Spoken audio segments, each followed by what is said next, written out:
Donc parmi les extraordinaires collections du musée de l'Armée et du musée de l'Ordre de la Libération se trouve donc toute une série d'objets de combattants de Bir Hakeim.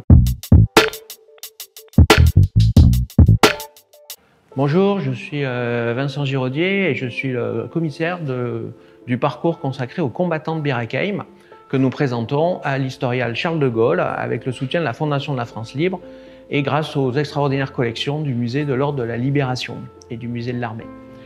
Bir Hakeim, c'est tout d'abord un point dans le désert libyen, un point où 3700 combattants vont tenir tête pendant 15 jours à des forces allemandes et italiennes 10 fois supérieures en nombre.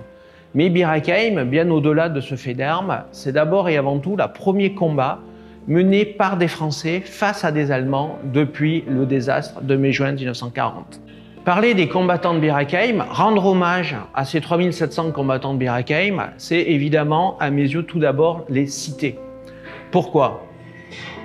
Bir Hakeim, c'est un reflet de l'extrême diversité qu'étaient les forces françaises libres. Les forces françaises libres, c'est une poignée de combattants, tous volontaires, qui sont issus de toutes les régions de l'Empire, en ce qui concerne les troupes donc, des États colonisés, issus des États colonisés, et issus de toutes les régions du monde, dans le cadre des légionnaires, puisqu'il y avait à Bir Hakeim à la fois des légionnaires, des troupes coloniales, mais aussi des soldats de toutes origines. Voilà. Et c'est pour ça que j'ai trouvé important de présenter dans cette exposition l'ensemble des noms des combattants de Bir Hakeim à partir de ce document extraordinaire retrouvé dans les archives de l'Ordre de la Libération, réalisé pendant la guerre, en novembre 1943, recensant les combattants connus de la bataille en novembre 1943 et qui montre que dès cette période, on a déjà compris l'immense intérêt symbolique de cette bataille. Alors parmi les combattants présents sur cette liste, vous avez ici Paul Le Terrier qui fait partie des marins. Il y avait aussi des marins dans les forces françaises libres et c'est eux qui servaient la défense contre avion, la DCA. Et vous avez ici Paul Le Terrier, donc, qui a 101 ans et l'un des derniers, sinon le dernier, survivant de cette bataille encore en vie. Ici se trouve, c'est la liste, le début de la liste des légionnaires de la 13e demi-brigade de Légion étrangère, la fameuse 13e DBLE. Et parmi, en haut de liste, sont présents les officiers. Bon, la plupart sont des gens extrêmement connus. Et parmi eux se trouve Hubert Germain, qui repose aujourd'hui au Mont-Valérien et qui était combattant à Bir Hakeim. Vous avez ici le bâton de maréchal de France de Pierre Koenig. Mais vous avez aussi d'autres documents assez extraordinaires, en particulier ici l'original de l'ultimatum envoyé par le futur maréchal Rommel aux troupes de Bir Hakeim, leur demandant de capituler. Et vous avez ici le texte du télégramme adressé par le général de Gaulle aux soldats de Bir Hakeim.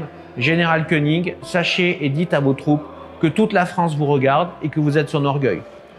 Ce qu'il y a d'assez extraordinaire, c'est que le général de Gaulle n'a réécrit que 2 de ces extraits de discours ou textes durant la guerre. Il a réécrit la phrase « La France a perdu une bataille, mais la France n'a pas perdu la guerre ».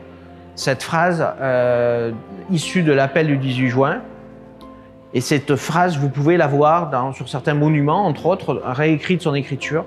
Et le général de Gaulle a refait cet exercice très particulier de réécrire un de ces textes pour l'appel du 18 juin et pour Bir Hakeim.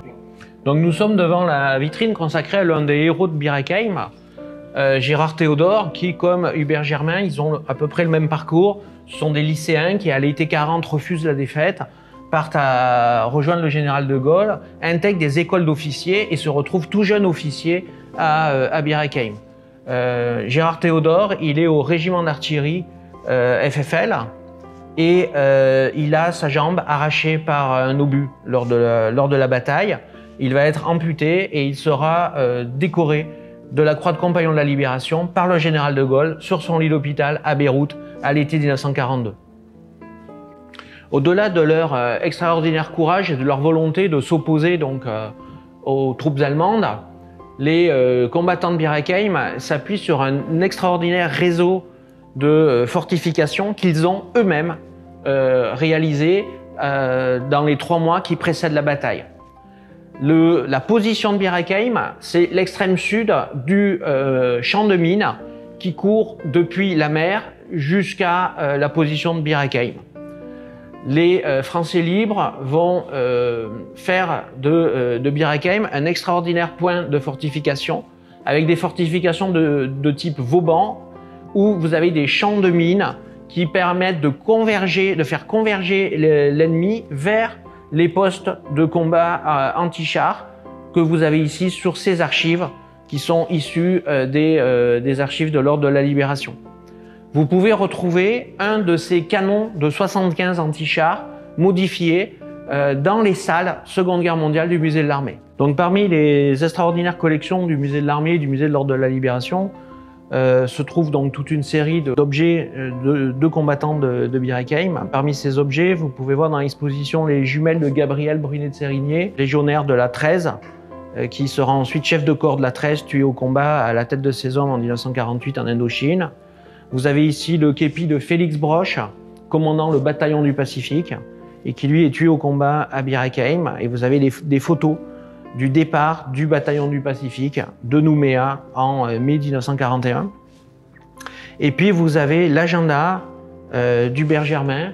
Hubert Germain qui en 2020 est devenu le dernier des compagnons de la Libération et qui en 2021 a été conduit dans la crypte du Mont Valérien. Sur cet agenda, vous avez le facsimilé de la page du 27 mai 1942 quand les légionnaires de la 13 et Hubert Germain, entre autres, arrête l'offensive de la division blindée Ariete. Et Hubert Germain, sur cet agenda, marque ses scores qu'il réalise avec sa pièce anti-char contre les chars italiens le 27 mai 42. Parmi les 3700 combattants présents à Bir Hakeim, il y a aussi une femme, la Britannique Susan Travers. Et vous avez ici une photo de Susan Travers au mess de Massawa en Érythrée, qui était donc une campagne précédente des forces françaises libres, et elle est aux côtés du capitaine Bonnenon de Lamaze, qui lui est légionnaire, tué au combat à Bir Hakeim. Donc au-delà de la petite sélection d'objets que je viens de vous présenter, vous avez plein d'autres objets, plein d'autres photos, plein d'autres emblèmes à découvrir jusqu'aux Journées européennes du patrimoine au sein de l'Historial Charles de Gaulle du Musée de l'Armée.